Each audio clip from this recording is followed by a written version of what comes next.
ഒരു police officer ആളുടെ duty ചെയ്യുന്ന എപ്പോഴായിരിക്കും? മേലധികാരികൾ പറയുന്ന എന്താണോ അത് ചെയ്യുമ്പോഴാണല്ലോ അത് ഡ്യൂട്ടി ആവുന്നത്.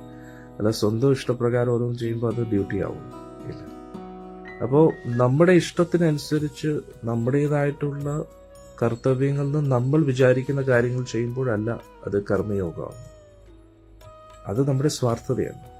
നമുക്ക് ഇഷ്ടമുള്ള രീതിയിൽ നമുക്ക് ഇഷ്ടപ്പെട്ട വ്യക്തികൾക്ക് വേണ്ടി ജീവിക്കുക എന്ന് പറഞ്ഞാൽ അത് സ്വാർത്ഥതയാണ്. പക്ഷേ നമുക്ക് ഇഷ്ടമുണ്ടെങ്കിലും ഇല്ലെങ്കിലും പ്രിസ്ക്രൈബ് ഡ്യൂട്ടീസ് എന്നൊരു വാക്ക് പ്രഭുപാദി യൂസ് ചെയ്യുന്നുണ്ട്. കർമ്മത്തിന് എന്താണോ ചെയ്യേണ്ടത് അത് ചെയ്യുമ്പോഴാണ് അത് കർമ്മം ആകുന്നത്. എന്നിട്ടത് കർമ്മയോഗമാകുന്ന എങ്ങനെയാണ്? ആ പ്രവൃത്തിയുടെ ഫലം നമ്മൾ പ്രതീക്ഷിക്കാതിരിക്കുമ്പോൾ, അതിൽ നിന്ന് വിരക്തനായിട്ടിരിക്കുമ്പോഴാണ് അത് കർമ്മയോഗമാകുന്നത്.